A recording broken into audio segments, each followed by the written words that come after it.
Boa noite, queridos, a paz do Senhor, amém? Podeis assentar um pouquinho? Como é bom ver a igreja assim, né? Mesmo a gente conseguindo aí manter o distanciamento,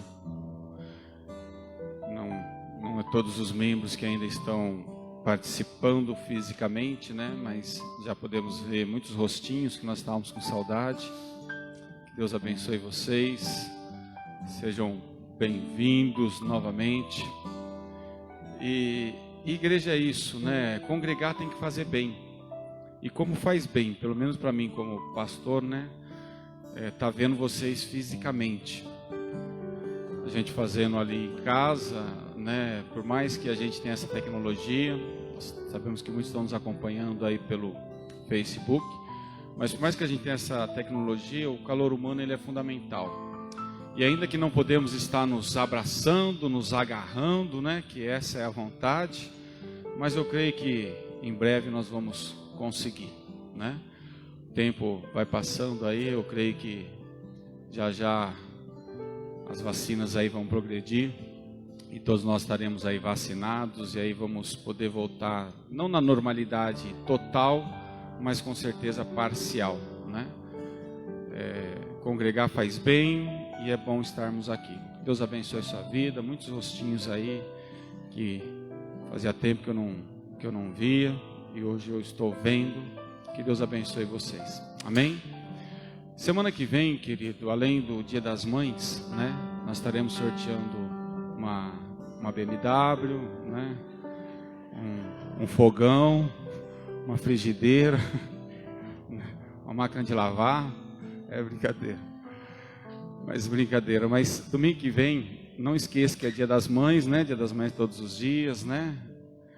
Mas teremos também a nossa Santa Ceia, né? Depois dessa parada aí, alguns meses a gente fazendo a Santa Ceia de modo remoto, né? Nós estaremos aqui, aqueles que puderem, eu sempre quero deixar bem claro isso, só aqueles que puderem, que se sentirem confiantes e confortáveis, né? Para estarem vindo, então estejam vindo.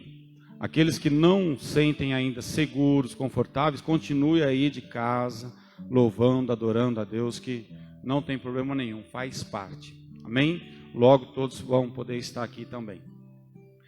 Vamos continuar orando, queridos, porque muitos estão sofrendo com essa pandemia ainda, perdendo entes queridos, né, enterrando familiares, e é só Deus para suprir esse momento, só Deus para preencher essa lacuna, esse vazio que está ficando na vida de muitas famílias.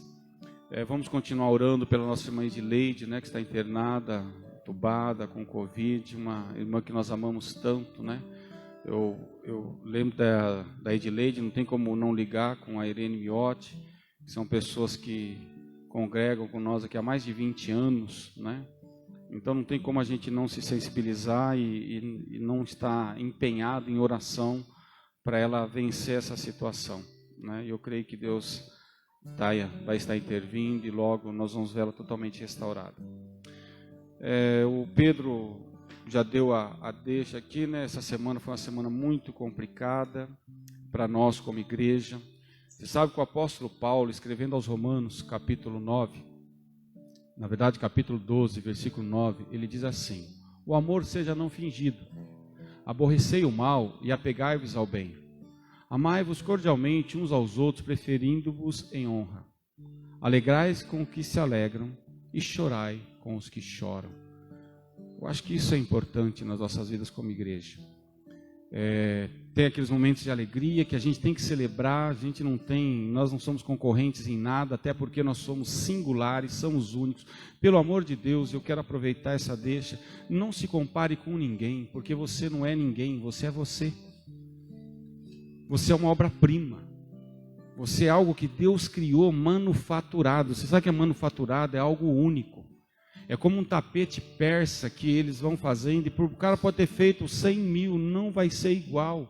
É como o oleiro, ele pode fazer milhares de vasos, nunca um vaso vai ser idêntico ao outro. Deus teve por opção nos fazer assim, seres únicos, singulares. Não tem ninguém nesse mundo, nesse planeta, no cosmos, igual a você. E é um erro quando você tenta se comparar ou se assemelhar com o outro, tanto em escala maior ou menor, tanto você se sentindo superior ou inferior àquela pessoa. Não faça isso, querido, porque você é singular, você é único, você é única. Deus, ele conhece você pelo avesso, né? Podemos dizer assim. Então se valorize. Então nós não temos que nos comparar com A, com B, com C, com D, né? Então nós não temos que ter nem ciúme, nem inveja, e nem arrogância também, nos sentindo superiores a certas pessoas. Por quê? Cada um tem a sua singularidade. O Augusto Cury, ele fala algo interessante, que ele conhece muitos miseráveis morando em palácio. Porque são pessoas que financeiramente são abastadas, mas emocionalmente são pessoas miseráveis, pessoas sem estrutura nenhuma. E nós, como cristãos, nós temos que ter essa consciência, né? Que nós temos que chorar com os que choram e alegrar com os que se alegram. Eu até tenho dito que chorar com os que choram até é fácil, porque você se sensibiliza pela dor que a pessoa está passando e você chora junto. Agora imagine você desempregado e aí o camarada vem e fala: nossa, consegui um emprego para ganhar 10 mil reais por mês. E vou trabalhar 6 horas por dia. E ainda vou ganhar 1.000 de vale alimentação. E você parado. Você está lá com seu carro quebrado na oficina, o cara fala: nossa, rapaz, estou com meu carro lá e minha sogra lá pegou e me deu um carro. Estou falando sogra para ver se a minha se toca, né? Minha sogra foi lá e me deu um carro zero, né? E aí você começa a ficar com ciúme. Não, querido, pelo amor de Deus, deixa eu falar uma coisa, olhem todos aqui para mim. Só queira para você aquilo que Deus queira te dar. Porque as coisas para nós, elas só são bênção quando vêm de Deus. Às vezes a gente tenta um esforço muito grande para alcançar certas coisas, e aquilo vai nos trazer consequências terríveis. Porque a gente acaba passando por cima de princípios, a gente acaba forçando a barra, e depois a gente se transpassa com muitas dores, como a palavra de Deus diz. Paulo, escrevendo a Timóteo, lá em sua carta, 2 Timóteo, capítulo 6, versículo 10, ele diz: o amor ao dinheiro é a raiz de toda espécie de males. Olha isso. Toda espécie de males. E por causa disso, muitos têm se desviado da fé e se transpassado com muitas dores. Então o dinheiro, ele tem que ser nosso empregado e nunca o nosso patrão. O dinheiro, ele tem que estar num grau de importância na nossa vida, com certeza, porque ele é necessário, mas jamais acima de Deus. Jamais achando que a nossa autossuficiência faz a gente abrir mão de Deus. Jamais, querido. Jamais. Jesus, lá em João 14, ele diz: sem mim nada vocês podem fazer. E essa é a realidade. Sem ele nós não podemos fazer nada. Então que nós venhamos ter essa consciência de gratidão. Que nós venhamos ter essa consciência de se alegrar diante do Senhor, não por aquilo que nós possuímos, ou por aquilo que nós temos que nos alegrar sim, mas se alegrar muito mais por aquilo que nós somos. Você prefere ser um pobre honesto, honrado, pai de família, dedicado, ou um rico milionário safado, sem vergonha? É questão de opção. Não estou falando que todo rico é safado, sem vergonha, mas estou falando que muitos, para alcançar essas coisas, eles abrem mão do que é fundamental, do que é essencial, que é a ética, que é o caráter, que é a honestidade. Então, querido, nunca abra mão disso, porque Deus não te escolheu pelo que você tem. Deus, ele te ama pelo que você é. E você sabe quem você é. E é isso que é importante. E ainda que ninguém te valorize, deixa eu falar para você, Ele te valoriza, porque Ele morreu por você. Então se sinta amado e amada por Deus em todos os momentos da sua vida. Nunca duvide do amor de Deus na sua vida. E nunca ache que Deus está com raiva de você. Nunca ache que Deus está zangado com você, que Deus quer acabar com você, porque esse não é o Deus que nós pregamos. O Deus que nós pregamos, o próprio Cristo falou com a própria boca. Lá em João capítulo 3, versículo 16. Ele diz que Deus amou o mundo de tal maneira que deu seu Filho unigênito para que todo aquele que nele crê não pereça, mas tenha a vida eterna. E ele não veio para condenar o mundo, mas ele veio para salvar. Ele veio para buscar aquilo que se havia perdido. Então nunca se sinta impuro, nunca se sinta injustiçado, vitimizado pelas circunstâncias da vida, se sinta realmente amado e amada por um Deus que te conhece. Te conhece dos pés à cabeça, te conhece na sua índole. Como diz o Salmo 139, antes que saia uma palavra da sua boca, Ele já sabe o que você vai dizer. E isso faz toda a diferença, querido. Como nós cantamos, né? A respeito desse hino de Jó, isso faz toda a diferença. Deus deu, Deus tirou, louvado seja o Senhor. Como diz em Abacuque 3,17, ainda que a figueira não floresça, ainda que o produto da oliveira minta, ainda que não haja gado nos currais, e ainda que as malhadas não se reproduzam, todavia eu me alegrarei no Senhor, eu exultarei no Deus da minha salvação. Essa é a consciência que todo cristão tem que ter. Porque se nós conhecermos Jesus verdadeiramente, querido, nem fome, nem peste, nem mortalidade, nem escuridão, nem o presente, nem o porvir, nem alguma outra criatura vai nos separar desse amor. Nada, nada. Então se sinta amado, se sinta amada por Deus. E essa semana nós tivemos esse baque muito grande de um casal muito amado aqui da nossa igreja, uma pessoa que eu tenho um carinho muito grande, né? E em toda aquela preparação, naquela expectativa de trazer um filho ao mundo, e de repente se acometem essa semana com a triste realidade da vida. Obrigado, Paulo. E não perdem um filho, né? Porque eu sempre falo, querido, é força do hábito. Quando alguém morre, a gente fala assim: nossa, fulano perdeu o pai, perdeu a mãe, perdeu o filho, perdeu o amigo. Não, nós como cristão, nós não somos ignorantes acerca disso.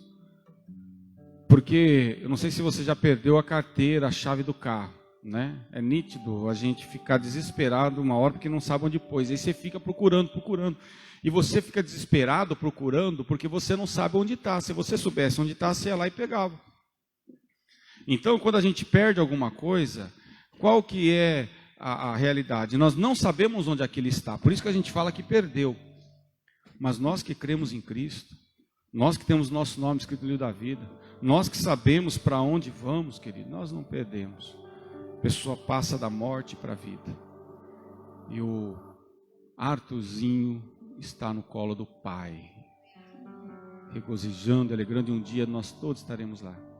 E cabe a nós orarmos, intercedermos profundamente por esse casal que nós amamos tanto, né?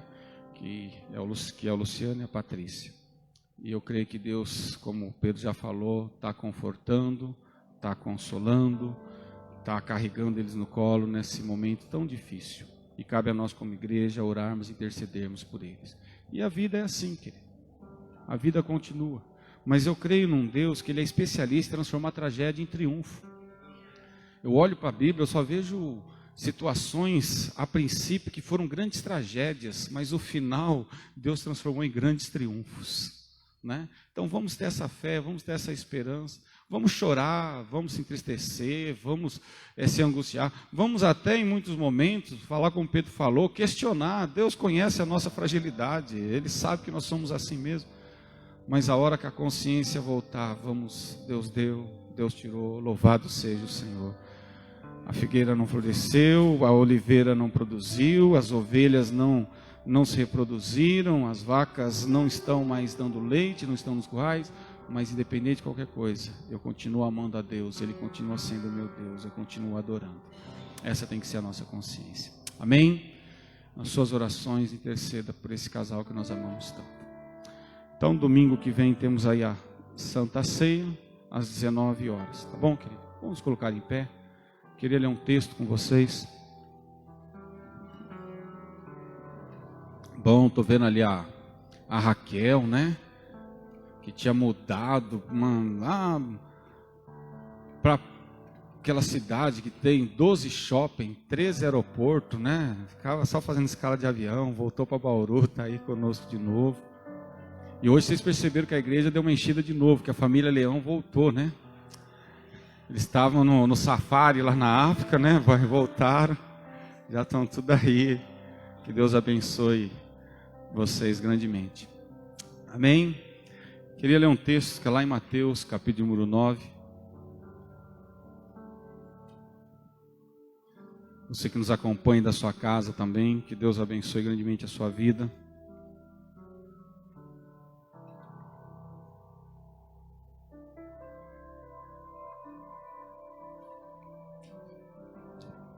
Vamos ler 2 versículos apenas. Versículo 35 e versículo 36 de Mateus capítulo 9.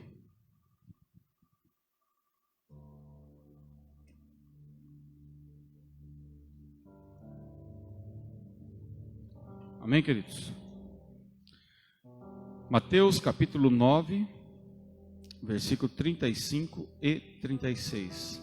Diz assim: Jesus ia passando por todas as cidades e povoados, ensinando nas sinagogas, pregando as boas novas do reino e curando todas as enfermidades e doenças. Ao ver as multidões, teve compaixão delas, porque estavam, o que elas estavam? Aflitas e desamparadas, como ovelhas sem pastor. Vou ler de novo 36. Ao ver as multidões, teve compaixão delas, porque estavam aflitas e desamparadas, como ovelhas sem pastor. Vamos orar. Pai, em nome de Jesus, meu Deus, nós nos colocamos diante de Ti em oração. Primeiramente, meu Deus, te agradecendo pelo privilégio que temos de estarmos reunidos aqui na Tua casa, para juntos, como igreja, prestarmos um culto de louvor e adoração ao Teu nome. E já fizemos isso através dos louvores. Agora, meu Deus, pedimos que o Senhor abra a nossa mente, o nosso coração, para entendermos e compreendermos a Tua palavra. Que a Tua palavra, meu Deus, venha achar guarida em nossos corações. Que nós nessa noite venhamos sair daqui com a nossa consciência, meu Deus, conscientes de que o Senhor falou conosco, que ouvimos a Tua voz, porque nós necessitamos, nós precisamos, nós dependemos do Senhor, nós assumimos a nossa total dependência e temos a consciência, meu Deus, que sem o Senhor nós não podemos fazer nada. Por isso, meu Deus, fica conosco, nos orientando, nos ensinando, nos advertindo, nos exortando, porque o que precisamos é do Senhor, o resto é resto. Peço que o Senhor abençoe não só os que estão aqui presentes, mas todos que estão nos acompanhando também de seus lares, de suas casas, aonde estiverem, meu Deus, ouvindo essa palavra, tanto agora ao vivo como posteriormente, que essa palavra que é viva e eficaz, que é mais penetrante que qualquer espada de 2 gumes, possa penetrar nesses corações. Em Teu nome pedimos e já te agradecemos. Amém. Podemos sentar, queridos? Você que está aí nos acompanhando, você pode estar fazendo seus pedidos de oração também, que no final estaremos orando por todos. Amém? Eu não sei se você já teve aquela sensação de se perder. Eu lembro, há muitos anos atrás, que o Google ainda não era uma ferramenta tão disponível como hoje. E eu lembro que quando eu ia fazer algum roteiro de viagem, eu comprava um mapa, aqueles mapas de estrada mesmo. E aí você fazia o trajeto ali, tentava, vou por aqui, e pegava o carro e ia viajar.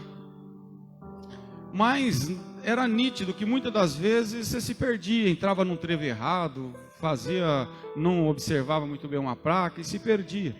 E aí você tinha que voltar, você não sabia onde estava, muitas das vezes tinha andado muitos quilômetros e voltar. Não tinha jeito, Você tinha que voltar e pegar o caminho certo. E eu me recordo também uma vez, Isso já faz algum tempo, não tirem sarro de mim, Mas na época do Play Center ainda.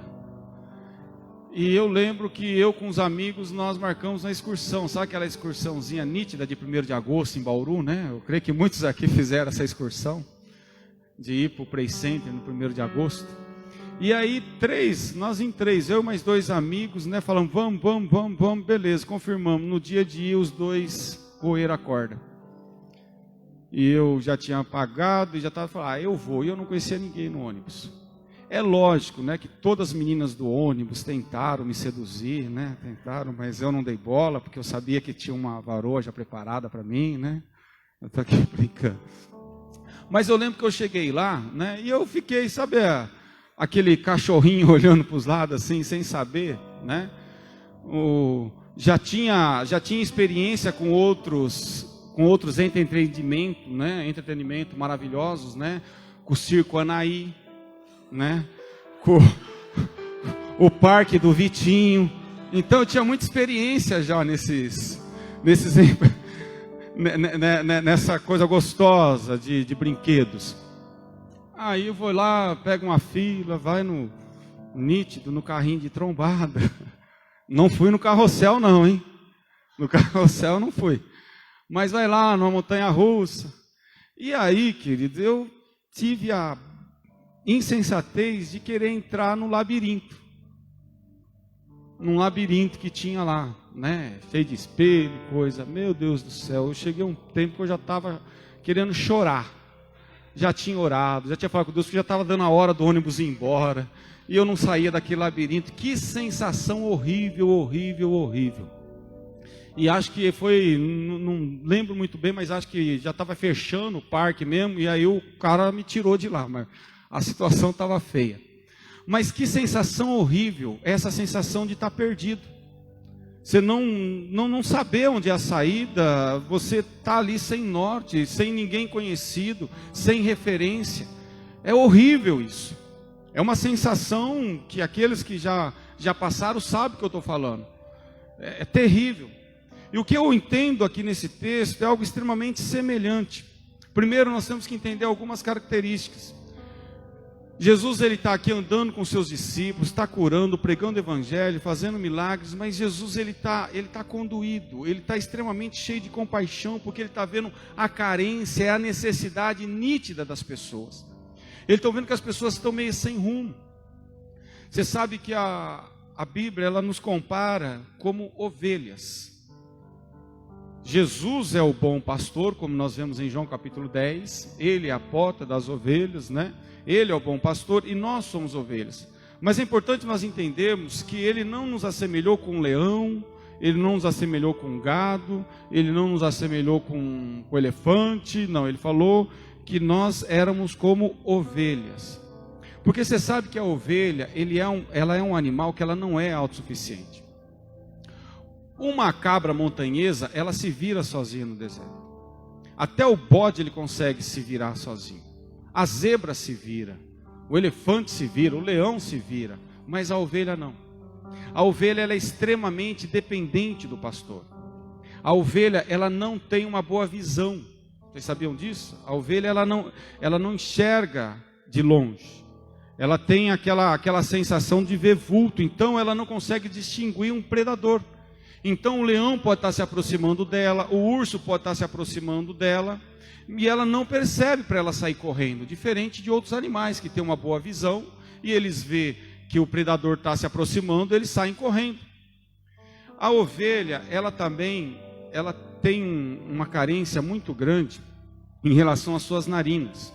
Por viver sempre escorrendo, o que acontece? As moscas, elas se alojam no nariz das ovelhas, e aí elas dependem que o cuidador delas, o pastor delas, esteja passando um óleo, uma mirra, para como fazer o efeito de um repelente, para que as moscas não entrem no nariz, não piquem, e o nariz não infeccione, não venha nascer larvas no nariz. O que eu estou querendo dizer para vocês é que a ovelha é um animal que ela não é autossuficiente. Ela não consegue se virar sozinha. Ela tem as suas limitações. Ela não tem a percepção de achar o lugar para comer, o lugar para beber água. Por isso que você vai ver no Salmo 23, o salmista comparando Deus como um pastor. E Davi tinha muita experiência nisso, porque Davi ele era um pastor de ovelhas, e ele cuidava das ovelhas do pai dele, ele levava as ovelhas para o pasto, né? Nós vemos isso acontecendo desde o Gênesis, lá na história, a começar no capítulo 37 do Gênesis, que fala da história de Jacó e seus 12 filhos. Nós vamos ver que os filhos de Jacó, eles levavam as ovelhas para para pastorear, né? Para pastar. E às vezes eles caminhavam dias e dias para achar um pasto, para as ovelhas poderem se alimentar. E aí nós lembramos da história que José vai lá, vai atrás dos irmãos. Então, a ovelha é um animal extremamente carente. No Salmo 23, Davi fala assim: a tua vara e o teu cajado me consolam. Por quê? A segurança da ovelha é a vara e o cajado. A vara e o cajado tanto serve para orientar a ovelha. Então a ovelha está indo para um caminho errado, aí o pastor vai lá e bate para ela voltar para o caminho certo.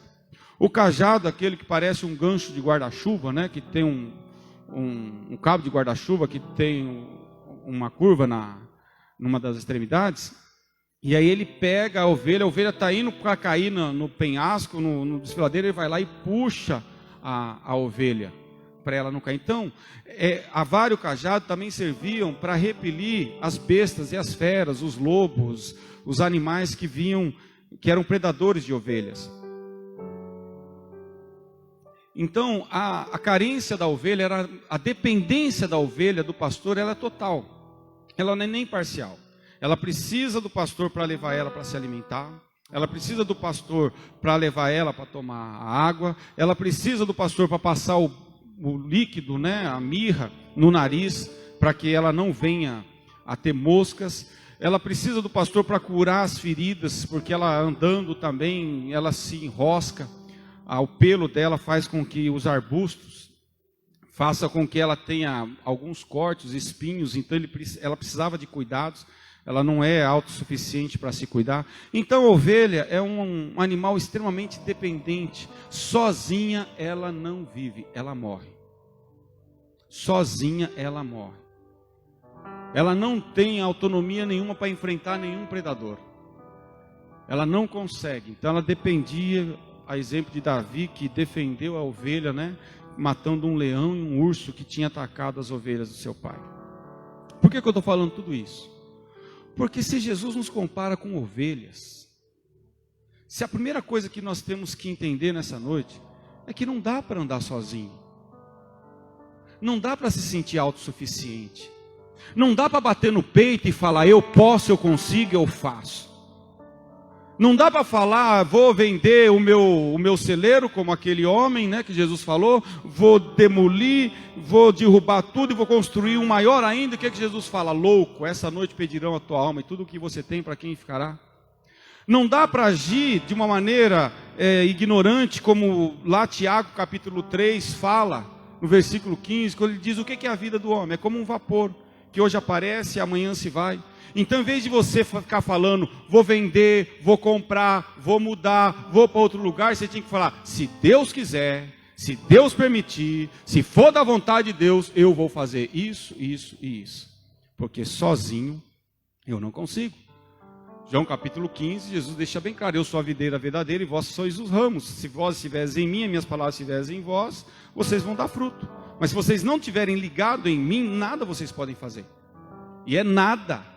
Absolutamente nada. A gente só tem uma coisa que a gente consegue fazer com a nossa vida, é desgraçar ela, é acabar com ela.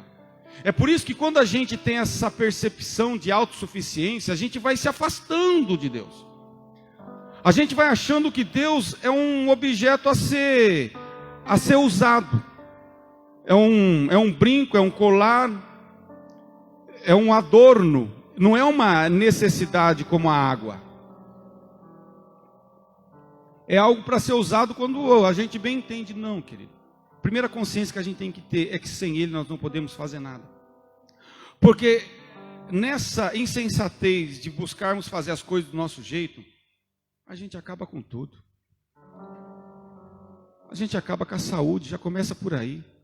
Tem pessoas que falavam assim, pastor, eu não quero ser crente porque não pode fumar, não pode beber. Eu falei, quem falou que não pode fumar e não pode beber? Crente pode fumar e pode beber? É lógico que pode, eu posso. Ai, pastor, misericórdia. Talvez tem gente aqui até querendo levantar para ir embora, né? Não estava com vergonha. Não, querido, para com isso. Tudo me é lícito, mas nem tudo me convém. Tudo me é lícito, mas não me deixarei dominar por nenhuma delas. Eu posso fumar, eu posso beber, eu posso trair a minha esposa, eu posso fazer coisas erradas para ganhar dinheiro, eu posso fazer o que eu quiser. Eu posso. Mas existe uma grande diferença de eu poder e eu não querer. Agora, quando só fala que você não pode, aí você quer. Mas quando você tem a consciência do reino, você não é mais um religioso, você não está querendo fazer média para ninguém, você não está querendo mostrar para o outro que você é mais santo, você não fica mais preocupado com o que pensam, com o que acham de você, porque você já sabe quem você é, e você é um pecador. Como diz lá em Isaías capítulo 64, que nós somos pobre, miserável, cego, desgraçado e nu, e as nossas justiças não passam de trapo de imundícia. Então, quando você tem essa consciência, você só entende uma coisa: eu preciso de Jesus, porque se eu cuidar da minha vida, eu acabo com ela, a começar pela saúde. Eu começo a fumar, eu começo a beber, eu começo a me envolver com coisas erradas, e eu vou fazendo o quê? Eu vou acabando com a minha vida. Provérbios 19:3, a insensatez do homem arruína a sua vida, mas no seu coração ele se ira contra Deus. Eu vou desgraçando da minha vida, eu vou acabando com a minha vida. Como diz a Bíblia, do que se queixa o homem? Vamos lá, do que se queixa o homem? Seus próprios pecados. Então, quando eu vou me afastando de Deus, eu vou perdendo essa percepção do erro, eu vou perdendo essa percepção do pecado, eu vou perdendo essa consciência que aquilo vai me fazer mal. Porque lá em João capítulo 10, versículo 10, diz: o ladrão não veio senão para matar, roubar e destruir, mas Jesus falou: eu vim para que vocês tenham vida e tenham abundância.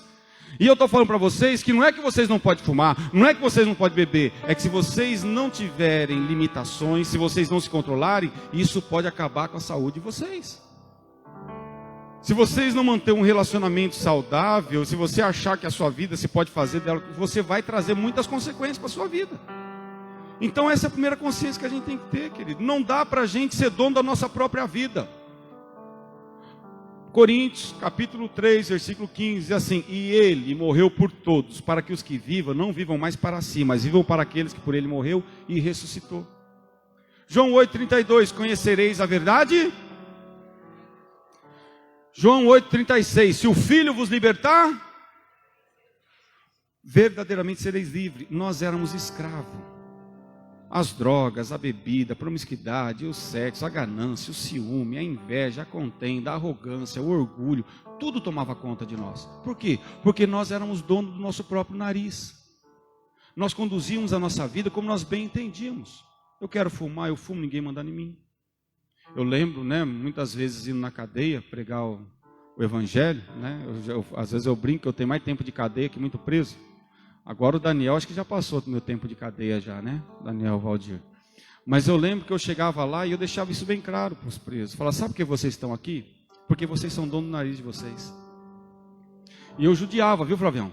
Chegava naquela P2 lá, eu judiava. Reunia o pessoal no pátio lá. E na hora da oração de ir embora, eu falava: sabe o que eu vou fazer agora? Eu vou para minha casa. Vou antes passar numa sorveteria que tem do lado, eu morava aqui. Vou comprar um sorvete de sensação e abacaxi ao vinho, deu água na boca aí. Vou colocar uma calda e vou espalhar os preços tudo ali, Mas o que é isso? Eu falei: então, sabe por quê? Porque eu não sou dono da minha vida. E lá atrás eu falei: Senhor, cuida da minha vida, porque se eu tivesse cuidado da minha vida, eu estaria igual a vocês aqui, ó.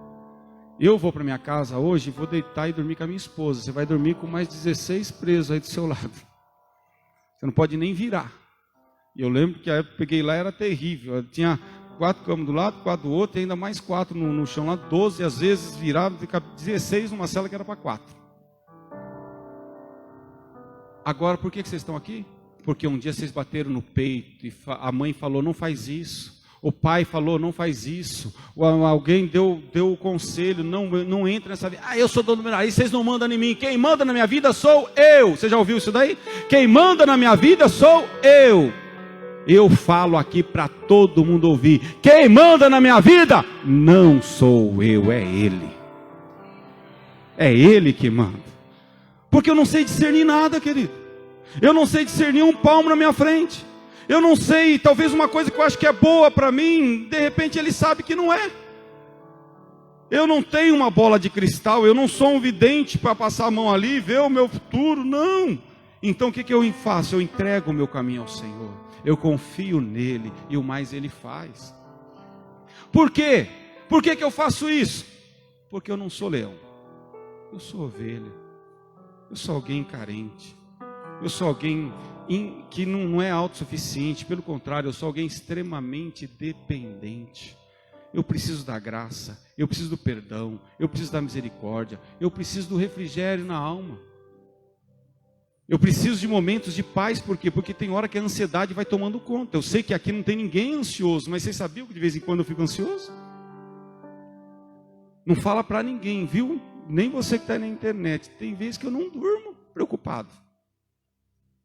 Aí passa 2 dias, a coisa se resolve, dá tudo certo. E aí o Espírito Santo dá aquele tapa no rosto assim. Eu já não tinha avisado que era para você descansar. Por que você não aprende a confiar? Espere em Deus, querido. Espere em Deus. Salmo 40 fala exatamente isso. Esperei com paciência. Uma coisa é esperar ansioso, aflito, preocupado. Outra coisa é esperar com paciência. É ter essa consciência que Deus está no controle de tudo. Que Deus sabe de tudo. Agora, quando eu não tenho essa consciência da minha dependência de Deus, quando eu não entrego o meu caminho a Ele, quando eu não confio nele, eu vou fazendo as coisas do meu jeito, eu acabo com a minha vida. Romanos capítulo 1, o apóstolo Paulo fala o que acontece com o ser humano entregado à sua própria sorte. É a pior coisa que pode acontecer com o homem, é quando ele cuida da vida dele sozinho. Se você pegar Romanos capítulo 1 e você ler, você vai ver. O homem, ele acaba com a vida dele, ele acaba com o casamento. Ele acaba com a saúde. Ele acaba com a família. Ele acaba com os relacionamentos. Ele acaba com tudo.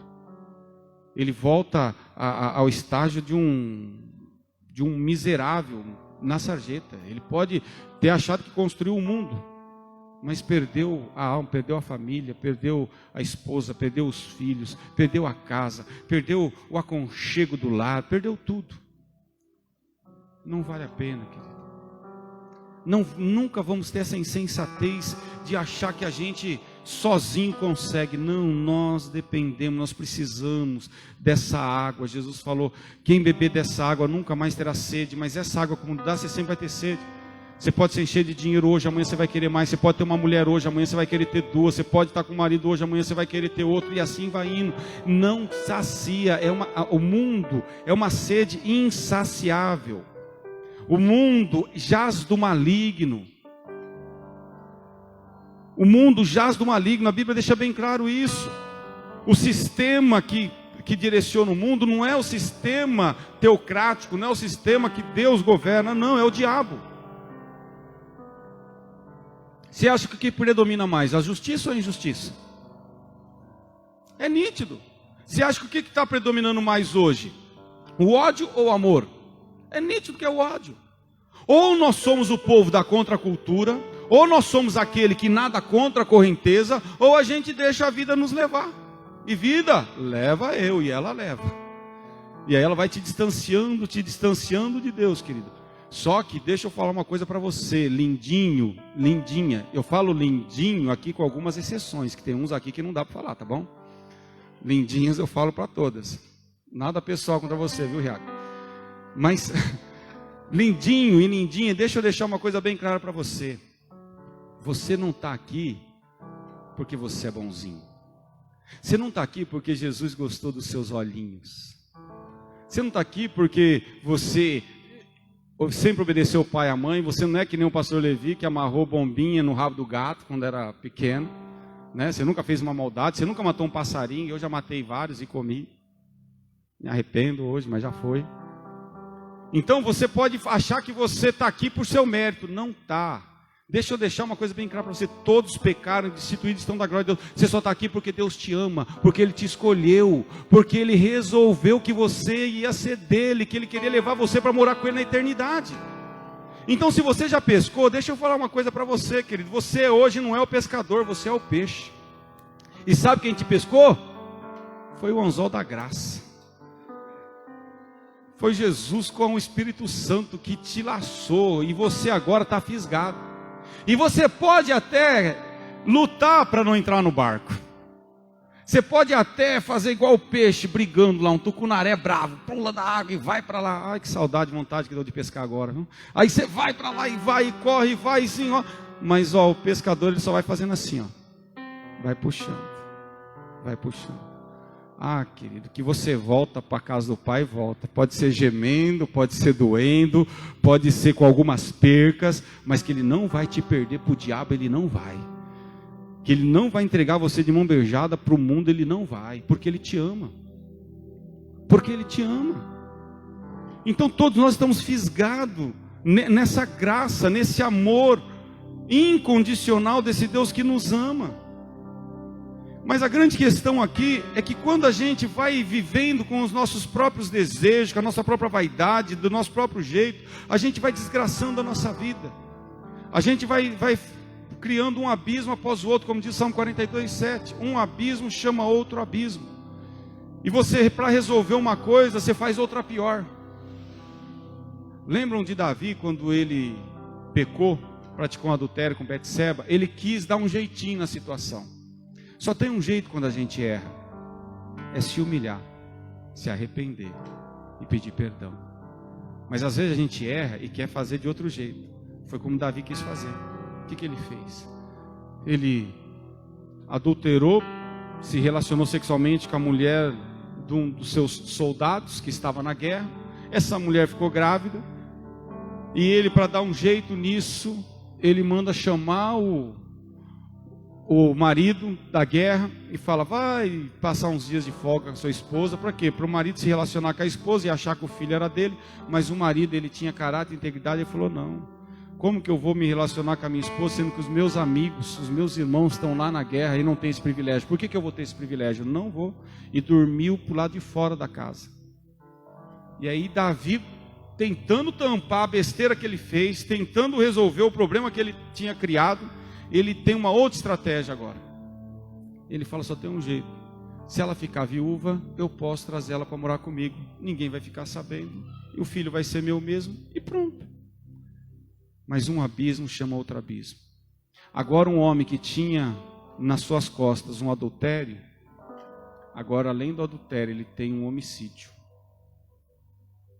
Porque ele foi responsável pela morte de Urias, que era o marido aquela de Betseba. E agora Davi está vivendo como se tudo fosse normal, como se não tivesse consequências dos seus erros. Mas querido, deixa eu falar uma coisa para você. Você sabe como é que funciona o pecado? Eu sei que a maioria aqui nunca passou por isso, mas eu já fiquei devendo no cartão de crédito. Vocês acreditam? Já fiquei sem condição de pagar. Eu sei que você nunca teve esse problema, viu? Mas eu já fiquei. Como é terrível, né? Comprar é uma maravilha. Como é gostoso comprar. Ah, quanto que é? Passa em 10 vezes. Dá celular para a esposa, dá PlayStation para o filho, compra um tênis novo, põe um som de boy no carro. Passa em 10 vezes, vai passando, dá para pagar. Primeira você até paga, na segunda já começa a ficar difícil. Aí a fatura vai chegando, aí você começa a coçar na cabeça. E aí depois a pergunta que a gente sempre fala: que besteira que eu fui fazer? O pecado é assim, querido. No começo ele é gostoso, ele é prazeroso. Você vai fazendo o que dá na telha, parece que ninguém está vendo, não tem consequência. Sabe, eu tô na caladinha da noite, ninguém vai perceber, ninguém vai saber. Se eu trair minha esposa, se eu trair meu marido, se eu fazer essa operação errada aqui, se eu roubar isso, se eu sonegar aquilo, se eu tirar vantagem nisso, naquilo, ninguém vai perceber. Querido, você está enganando quem? Você está enganando você mesmo. Porque um dia a fatura chega, e como chegou para Davi, e ele pagou um preço muito caro por isso. Ele ficou 3 dias e 3 noites chorando, clamando: o perdão e a misericórdia de Deus, mas não teve jeito. O filho dele morreu consequência do pecado que ele havia praticado. Não vou entrar aqui em detalhes, né? Senão é uma outra mensagem. Mas o que eu estou querendo para dizer para você é que o pecado custa caro. Custa tão caro que Jesus teve que morrer pelo meu e pelo seu pecado. Não estou falando uma questão de perca de salvação. que eu creio aqui que Deus te escolheu, você já está fisgado pelo anzol, chorando, com braço, sem braço, com perna, sem perna, como diz lá em Marcos 9,44, se teu olho te faz pecar, arranca e joga fora, porque melhor é para te entrar na vida com um olho só, do que ter 2 olhos e ir para o inferno onde o bicho não morre e o fogo nunca apaga. Se a tua mão te escandalizar, corta e joga fora, porque melhor é para te entrar na vida com uma mão só, do que ter 2 mãos e ir para o inferno onde o bicho não morre e o fogo nunca apaga. Se a tua perna te escandalizar, arranca e joga fora, porque melhor é para te entrar na vida com uma perna só, do que com 2 pernas e para o inferno, onde o bicho não morre e o fogo nunca apaga. Nós vamos ver Paulo falando de Emineu e Alexandre, 2 filhos de Satanás, 2 pestes dentro da igreja, que só tumultuavam, que só faziam contenda, só faziam fofoca, só julgavam, criticavam, murmuravam. E Paulo ficou de saco tão cheio desses 2, que fala assim: eu entreguei para Satanás. Falei: diabo, é teu, pega. Para o diabo o que? Arrebentar, acabar com a carne deles, acabar com tudo deles. Quem sabe assim eles se arrependam, se humilham e voltem para Deus. Então olha a estratégia, olha como Deus age. Então não pense você que viver a vida como você bem entende vai ser uma maravilha, vai ser um mar de rosa, porque não vai, que daí é ilusão, é mentira, é estratégia do diabo. Então a gente vai perdendo essa consciência, e a gente vai se desgarrando, fugindo, cada vez mais distante do bom pastor, que é esse Cristo que nos ama. E a gente vai ficando o quê? Exposto ao pecado. Tem uma mensagem maravilhosa, que se eu falar aqui, nós ficamos a noite inteira, querido. Vamos tirar o atraso, né? Fazer culto de 5 horas, né? Não dá por causa da pandemia. Mas tem o desastre do domínio carnal. Vou só dar uma ênfase aqui, que foi Sansão. Sansão foi um homem escolhido por Deus, nazireu. Nazireu era aquele que não podia cortar o cabelo, era um voto, né? Voto de nazireu. Ele não podia cortar o cabelo, ele não podia tomar vinho, nada que tivesse álcool, né, fermentado, e ele não podia tocar em nada morto. Então ele não participava de velórios, animais, ele não ia lá e tocava em animal morto, né? O animal cozido é uma coisa, mas o animal mesmo, morreu ali, ele não podia tocar. E o que aconteceu com Sansão? Sansão era o homem mais forte daquela época. E Sansão, ele estava o quê? Ele estava no êxtase, ele estava vivendo como aqueles boy. As meninas, onde Sansão passava, as meninas assobiavam. Onde Sansão passava, os caras se recolhiam, porque tinha medo. Porque Sansão, só numa vez, ele matou 1000 soldados com uma queixada de mula.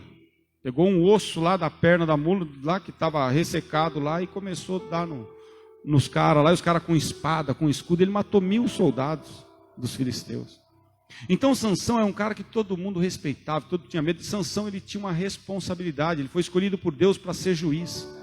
Ele foi separado por Deus para livrar Israel, porque Israel estava sob o domínio dos filisteus. O povo de Israel era oprimido pelos filisteus. A colheita de Israel, eles tinham que dar 80% para os filisteus. Tudo que Israel produzia, eles tinham que passar para os filisteus. Os filisteus, eles predominavam a técnica do aço, eles mexiam com o ferro. Os hebreus não, eles dependiam das ferramentas dos filisteus. Eles não tinham essa técnica ainda, eles não tinham nem armas, espada, nada. Então eles eram presa fácil. Mas Deus escolheu Sansão para começar a livrar aquele povo das mãos dos filisteus. E Sansão agora, ele vai se empoderando. Hoje está na moda, né? Você é empoderada, você é empoderado, você vai se empoderando. E você vai se enchendo de artefatos, de estruturas que vão dando a sensação que você é autossuficiente, que você pode mais que o outro. E isso foi o que aconteceu com Sansão. Só, querido, sabe o que aconteceu com Sansão? Um desastre. E sabe qual foi o desastre? O desastre do domínio carnal, porque Sansão se deixou vencer pela carne. Ele esqueceu o propósito dele, ele esqueceu o chamado dele, ele esqueceu o porquê que Deus tinha o separado, e agora ele viveu a promiscuidade, ele viveu a vida como ele queria. Ele não podia casar, porque já era uma lei determinada por Moisés lá atrás. Ele não podia casar com mulher nenhuma de outra nação. Ele tinha que casar com a pessoa da própria nação dele, de Israel. Mas Sansão, ele vai frequentar onde? As mulheres lá em Israel, ele já conhecia todas as minas, já tinha pegado aqui, pegado ali, já, vou ver carne nova. Desceu para a cidade dos filisteus, para Gade.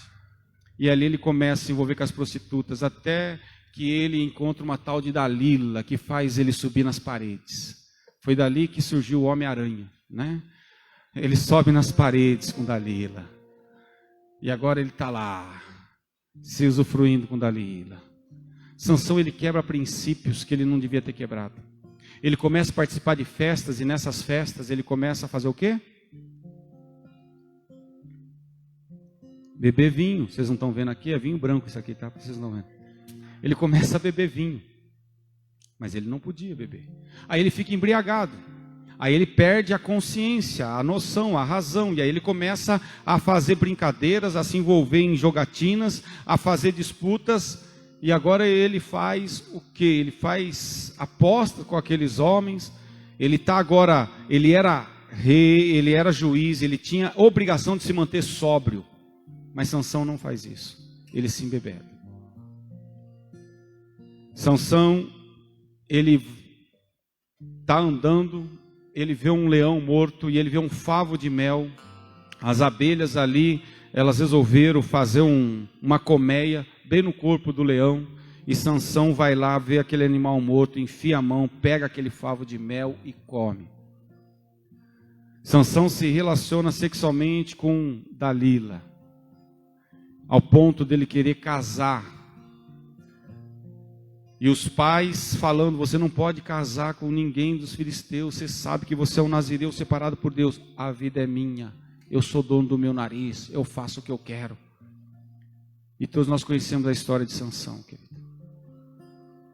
E falou, abriu o jogo para Dalila, falou que a força dele estava no cabelo. Dalila embebeda ele, tem uma noite de relações sexuais com ele. Sansão fica ali vulnerável. Ela corta o cabelo de Sansão, vem os inimigos, arrancam os olhos de Sansão. A gente vê o filme, a gente lê a Bíblia, a gente acha que isso foi coisa de dias, né? Mas com certeza, querido, foi um período de anos onde Sansão ficou lá no calabouço. Quanto tempo vocês acham que demora para crescer um cabelo? Hã?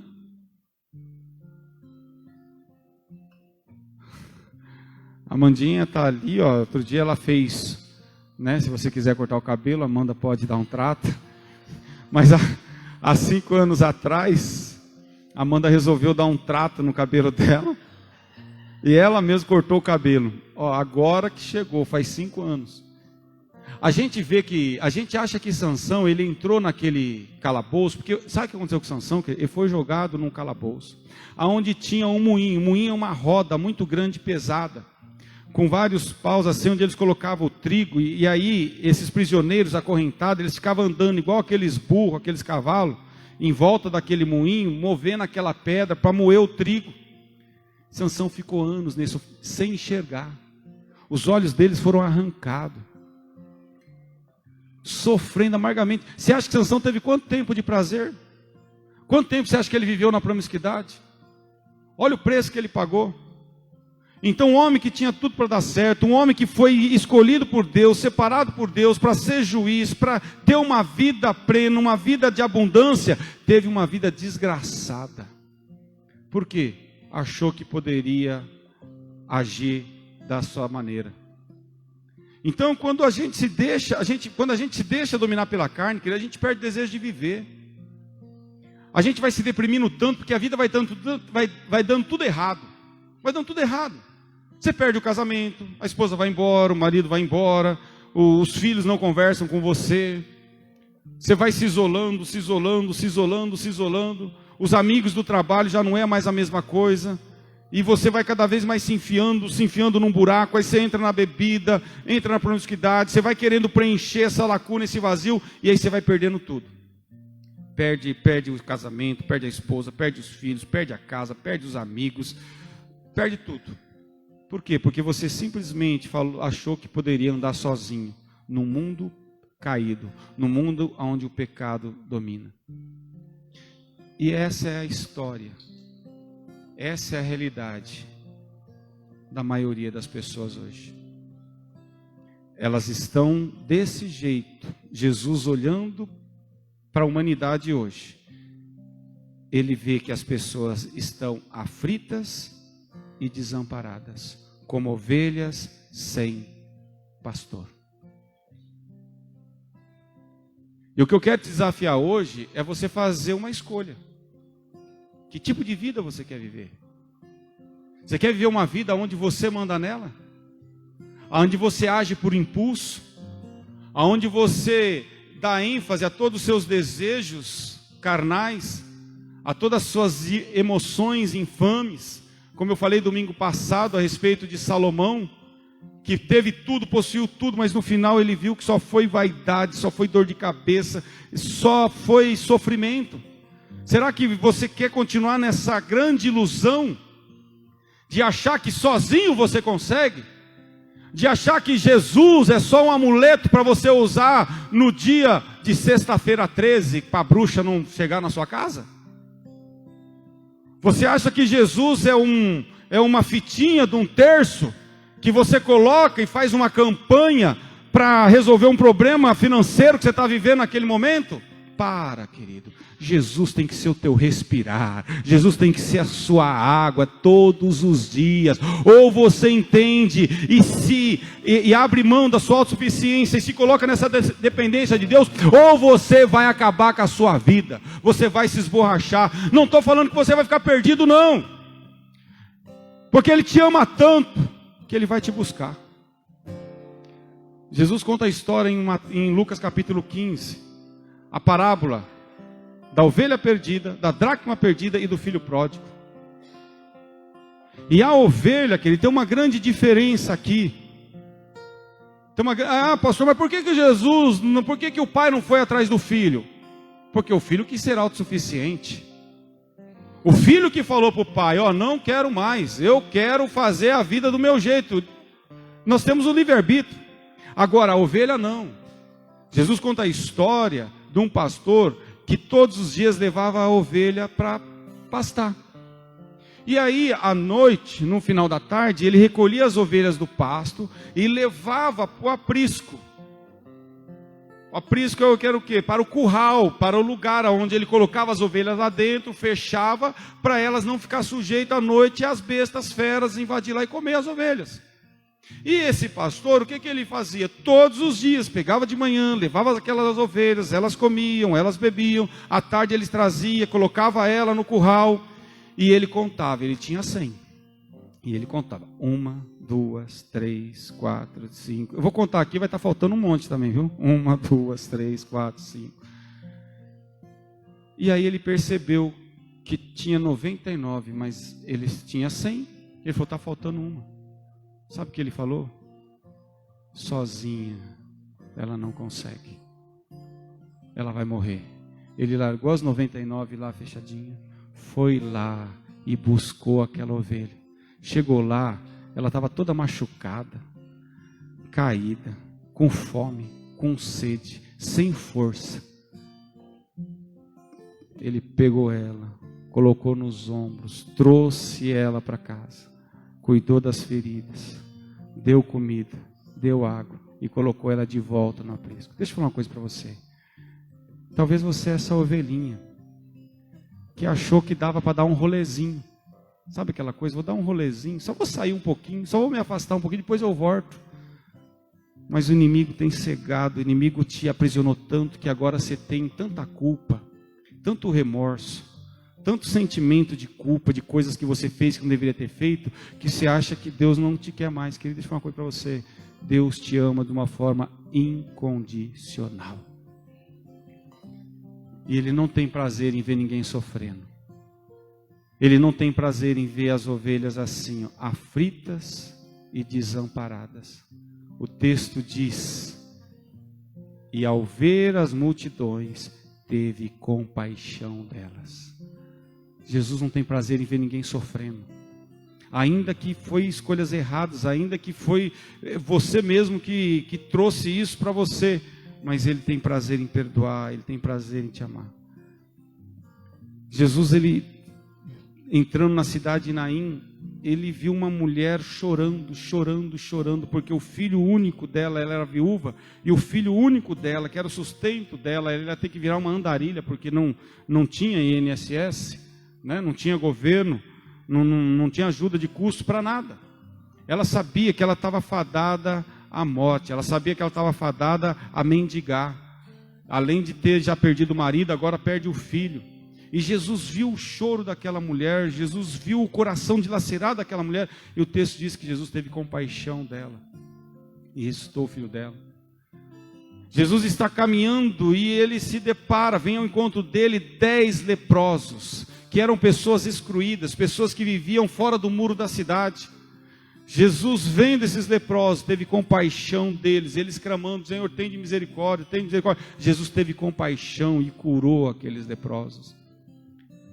Jesus está caminhando e na beira do caminho ele começa a ouvir um grito, e alguém falando: Jesus, filho de Davi, tem misericórdia de mim. E era o cego Bartimeu, que era um mendigo, que por causa da sua cegueira vivia mendigando, pedindo, mas ele ouviu alguns murmurinhos, ele ouviu alguém comentar que esse tal de Jesus curava cegos, e quando ele fica sabendo, alguém fala que ele vai passar por ali, ele não tem medo, ele não tem vergonha, ele se expõe, ele se levanta e ele grita: Jesus, filho de Davi, tem misericórdia de mim.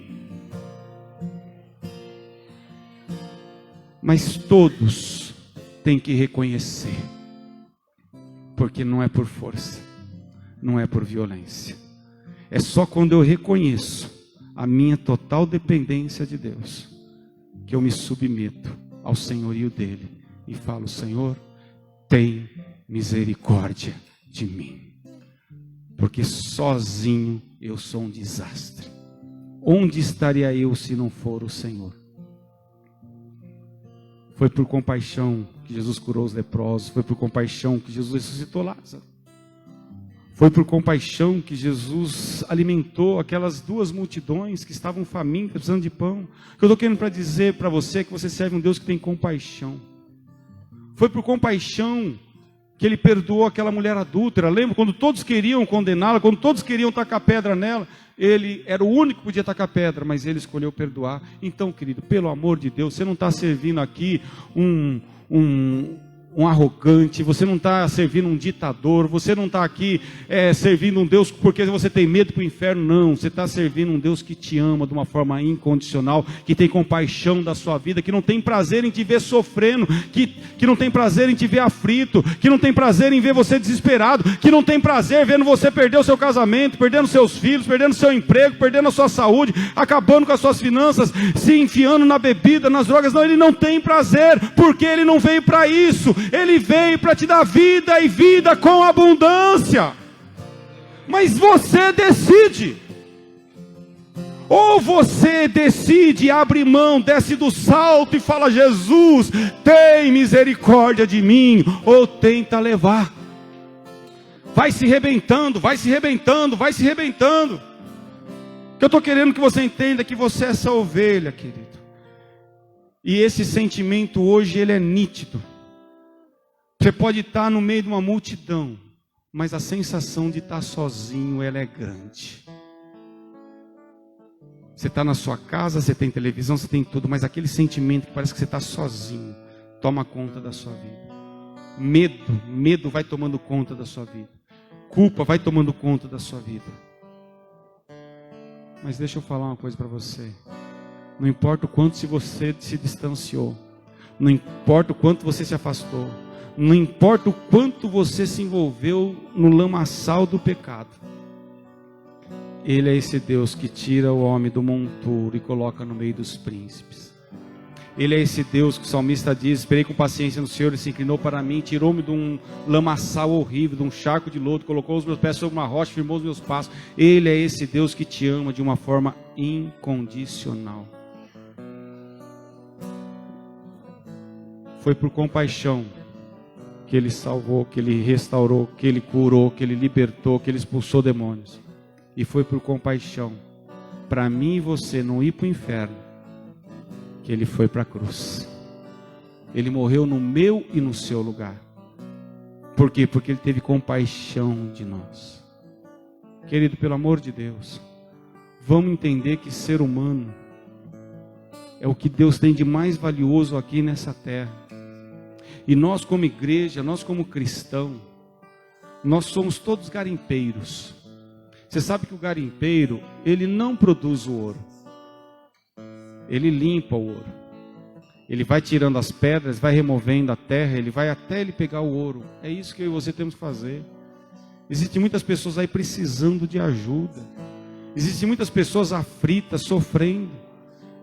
E nós precisamos ter essa sensibilidade, essa empatia, de se compadecer e tentar ajudar. Hoje eu estava vendo um dado estatístico, o índice de divórcio, o índice de suicídio, gente, ele quadruplicou nessa pandemia. Por quê? Porque as pessoas estão assim, aflitas e desamparadas, como ovelhas sem pastor. O nosso amor por Deus, o nosso amor ao próximo, ele tem que ser sustentável. O que é um amor sustentável? É um amor que não está baseado na reciprocidade.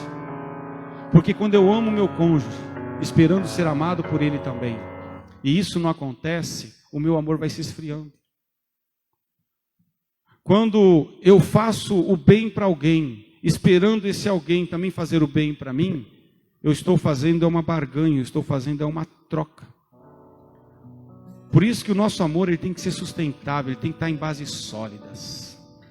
Eu amo a Deus, se Deus fizer, Ele é Deus, se Ele não fizer, Ele é Deus.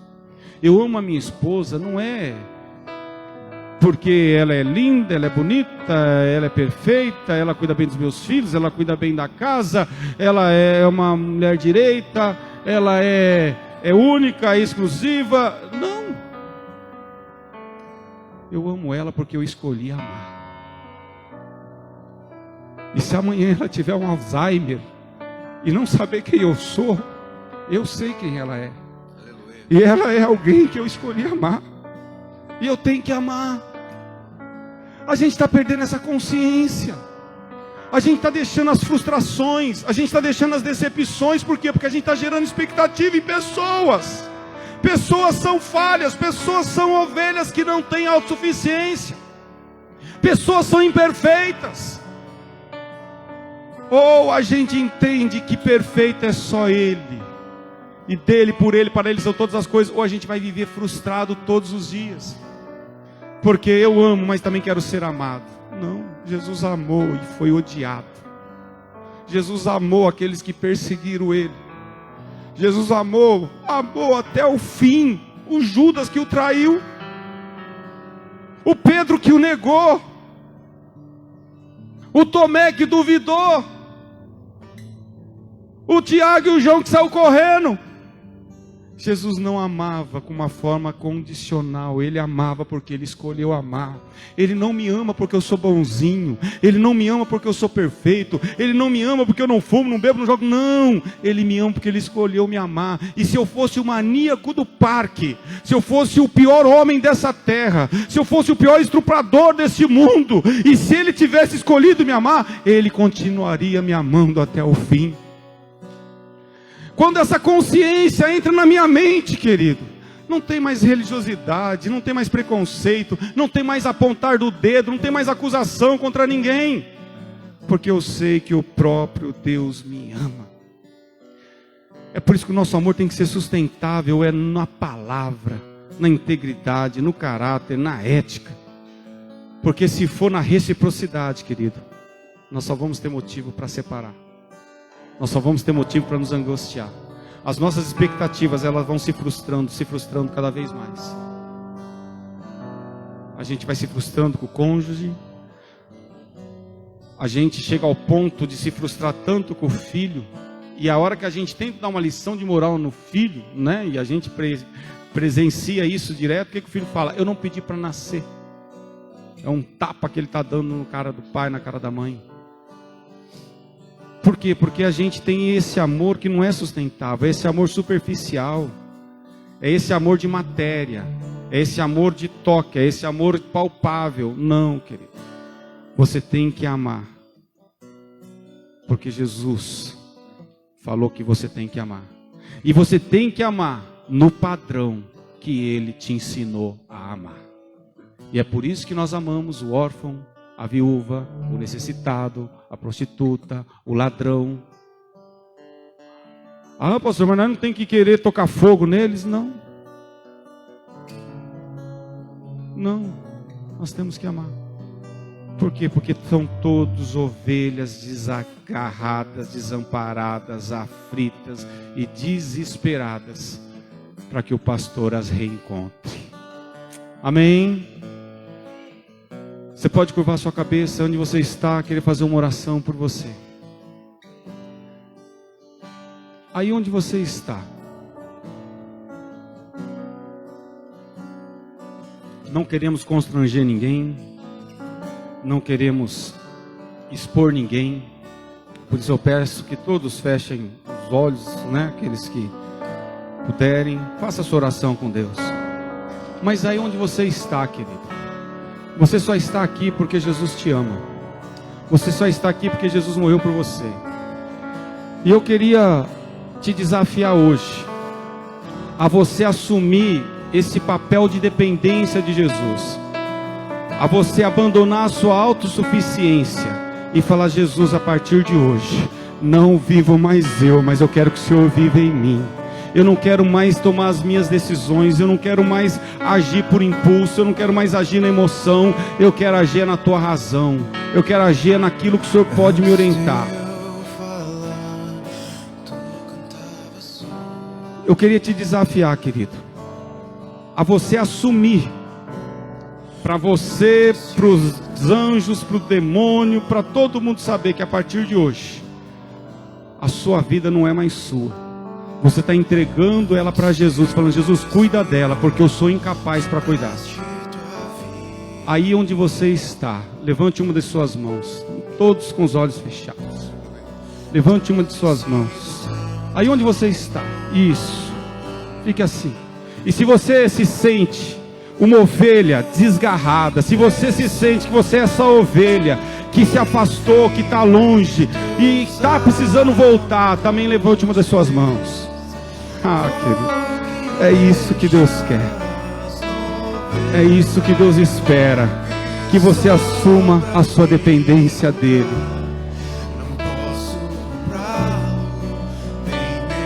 Pode abaixar a sua mão. Se coloque em pé agora, todos vocês, toda a igreja, com seus olhos fechados, enquanto o Pedro canta.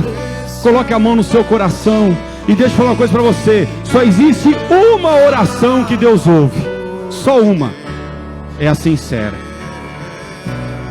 Então é melhor você se transformar num Davi hoje, que fala: tem misericórdia de mim, ó Deus, e perdoa os meus pecados. Não retribua as minhas iniquidades, me perdoa. É melhor você tomar essa posição hoje do que ser um autossuficiente achando que você pode dar a solução para todos os seus problemas. Não dá, nós somos impotentes, nós somos incapazes, nós somos dependentes de Deus. Fale com Jesus agora, fale: Senhor, eu sou essa ovelha desgarrada, eu sou essa pessoa aflita, desesperada, angustiada, que perdi tudo. Estou perdendo tudo. Estou, cada dia que passa, estou vendo as coisas fugirem do meu controle. Mas nessa noite eu quero voltar ao aprisco. Nessa noite eu quero voltar a ter o refrigério na minha alma. Nessa noite eu quero voltar a tomar água nas águas tranquilas, nos pastos verdejantes, que só o Senhor, como meu pastor, pode superar, pode fazer e pode providenciar na minha vida. Querido, é a sua intimidade, é você com Ele. Ele está aqui, o bom pastor está aqui. Hoje você acaba de ter paternidade. Você já não é mais uma ovelha desgarrada, agora você tem um pastor. E não é esse falho aqui não, chamado Levi, que também tem falhas, também tem defeito. Eu estou falando que você tem um pastor que dá a vida pelas ovelhas. O seu nome é Jesus. Ele te livrará do laço do passarinheiro, Ele te livrará da peste perniciosa, Ele vai te cobrir debaixo das asas dEle, mal algum te sucederá, praga alguma chegará à tua tenda. Por quê? Porque agora você tem um pastor que cuida de você. Você não é uma ovelha solitária. Você não é uma ovelha desgarrada andando num mundo caído, não. Você é um filho, uma filha amada de um pai que te ama de uma forma incondicional. Se sinta amado, se sinta amada por esse Deus. Ele tem compaixão de você, Ele tem compaixão da sua vida. Ele não tem prazer em te ver sofrendo. Ele veio para você ter vida, e vida com abundância, no seu relacionamento, na sua intimidade, com a sua esposa, com o seu marido, no seu relacionamento com seus filhos, com as suas filhas, com seus colegas de trabalho, com seus amigos, com seus familiares. Ele quer que você tenha vida, e vida completa, e vida plena, e vida em abundância. Foi para isso que Ele veio. Foi para isso que Ele veio. Ele veio para te fazer um cidadão do céu. Ele veio para sarar as tuas feridas. Ele veio para curar os teus traumas, as tuas dores. Ele veio para te levar para morar com Ele na eternidade. Nunca abra mão disso. Nunca se sinta um autossuficiente. Pai, em nome de Jesus, meu Deus, eu coloco diante de Ti todas essas vidas, tantos os que estão aqui presentes, como aqueles que estão nos acompanhando em suas casas também, que levantaram as suas mãos. Meu Deus, vá de encontro agora. Assim como o Senhor passava o bálsamo, assim como a mirra curava as feridas, que o Teu Espírito Santo agora esteja curando os traumas, as feridas, o medo, a culpa, a orfandade. Oh Senhor, traga paz, traga paz, traga paz para esses corações, traga refrigério para essas almas angustiadas, traga bálsamo para esse coração aflito. Ah, Senhor, porque o Senhor é o nosso pastor, e se o Senhor é o nosso pastor, nada nos faltará. Deitar-nos faz em verdes pastos, guia-nos mansamente às águas tranquilas, refrigera a nossa alma. E ainda que nós andemos pelo vale de sombra e de morte, não temos mal nenhum, porque Tu estás conosco. A Tua vara e o Teu cajado nos consolam. Ah, meu Deus, traga essa consciência, traga essa consciência, traga essa consciência, nos cauterize com essa consciência, no Teu nome, Jesus, que nós pedimos, e no Teu nome que nós agradecemos.